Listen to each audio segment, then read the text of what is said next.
में हमें हर हाशिरा के बारे में पता है। पानी, आग, धुंध, आवाज, ये सब हम जानते हैं। लेकिन सोचिए, क्या हो अगर एक ऐसा हाशिरा भी था जिसे डेमन स्लेयर कॉर्प्स ने अपने इतिहास के पन्नों से हमेशा के लिए मिटा दिया। एक ऐसा रहस्यमय योद्धा जो सिर्फ परछाइयों के बीच चलता था। एक ऐसा तलवारबाज जिसे किसी दानव ने आज तक देखा ही नहीं। मुजान भी परछाइयों से डरता था। जरा इस एक लाइन पर गौर कीजिए। ये सीधे तौर पर इशारा करता है कि इस यूनिवर्स में एक ऐसा गुप्त हाशिरा मौजूद था जिसके नाम से ही खुद राक्षसों का राजा मुजान की बुत्सुजी खौफ खाता था। एक ऐसी ताकत जिसके बारे में आज भी बात करने से लोग डरते हैं। तो चलिए अपने इस एक्सप्लेनर में आगे बढ़ते हैं और देखते हैं शैडो ब्रीदिंग को, जो सच में सबसे अंधकारमय शक्ति है। इस रहस्य को पूरी तरह से समझने के लिए हमें इस शैडो ब्रीदिंग को डिकोड करना होगा। यह कोई आम ब्रीदिंग तकनीक बिल्कुल नहीं है। इस भूले हुए योद्धा के लुक को देखिए। गहरा नीला और काला रंग, वो चमकती हुई रहस्यमयी आंखें और उसके पूरे काले ब्लेड से निकलता हुआ परछाइयों का धुआं। ये सिर्फ दिखने में खतरनाक नहीं है, ये अंधेरे में छुपी उस असीमित ताकत का प्रतीक है जो इस दुनिया के हर नियम को तोड़ के रख देती है। अब shadow breathing demon slayer universe के स्थापित नियमों को पूरी तरह से ब्रेक कर देती है। और ऐसा इसलिए है क्योंकि ये स्टाइल इस तलवारबाज को राक्षसों के लिए 100% अदृश्य बना देती है।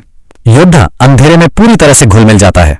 जब कोई गंध ही नहीं होगी, कोई किलिंग इंटेंट या खून की प्यास फील ही नहीं होगी और कोई शारीरिक उपस्थिति ही नहीं होगी, तो कोई भी दानव इस खतरे को कैसे रोक पाएगा। अब इसके पहले रूप यानी शैडो स्टेप पर एक नजर डालते हैं। इसमें मूवमेंट इतनी ज्यादा तेज होती है कि पीछे सिर्फ काले धुएं का एक ब्लर रह जाता है। जब ये योद्धा परछाइयों के बीच से एक जगह से दूसरी जगह डैश करता है तो लगता है जैसे किसी ने सीधे टेलीपोर्टेशन का इस्तेमाल किया हो, एकदम इंस्टेंट। और उसके बाद आता है सबसे खतरनाक, एंडलेस नाइट डोमेन। जब इस तकनीक का इस्तेमाल होता है तो पूरा युद्ध का मैदान घने कोहरे और काले काणों से भर जाता है। दुश्मन एक ऐसे अंधेरे में फंस जाता है जहां उसे ऐसी डरावनी चीजें और मायाजाल दिखने लगते हैं जिनकी कोई हद नहीं। यह सच में रोंगटे खड़े कर देने वाला मंजर होता है। तो यहां सबसे क्रूशियल पॉइंट यह है कि आमतौर पर दानव इंसानों के अंदर खौफ पैदा करते हैं, राइट? लेकिन इस टेक्निक का काम बिल्कुल उल्टा है। ये पावर अपर मून्स तक के सबसे गहरे और छिपे हुए डर को ट्रिगर कर देती है। ये उनके शरीर पर नहीं बल्कि सीधे उनके दिमाग पर हमला करती है। चलिए अब इस पावर स्केलिंग वाले सेक्शन पर आते हैं और देखते हैं कि बाकियों के मुकाबले इनकी ताकत कहां स्टैंड करती है।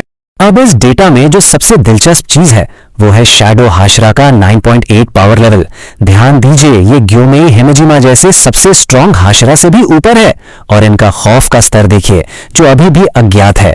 इनकी अदृश्य गति इन्हें सानिमी और ग्योमेई दोनों से एक अलग ही लीग में खड़ा कर देती है। आगे बढ़ते हैं और बात करते हैं मुजान के सबसे गहरे डर की और कैसे ये एक परफेक्ट काउंटर है। यहां सवाल ये उठता है कि एक ऐसा ओवर पावर दानव राजा जिसके पास तुरंत घाव भरने की ताकत है, वो भला किसी हशीरा से कैसे खतरे में पड़ सकता है। यह इस बात को शानदार तरीके से दिखाता है कि कैसे मुजान की सबसे बड़ी शक्ति ही उसकी कमजोरी बन जाती है। मुजान अपने दुश्मनों को उनकी उपस्थिति और आभा से डिटेक्ट करता है, पर दूसरी तरफ शैडो हाशिरा अपनी आभा को जीरो करने में एब्सोल्यूट मास्टर है। मुजान उन्हें बिल्कुल सेंस नहीं कर पाता और यही चीज इस हाशिरा को मुजान का सबसे बड़ा और परफेक्ट काउंटर बनाती है।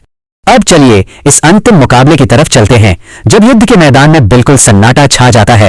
एक बार इस भयंकर टकराव को अपने दिमाग में इमेजिन कीजिए। युद्ध का मैदान पूरी तरह तबाह हो चुका है, चारों तरफ हाहाकार है और अचानक सब कुछ शांत हो जाता है।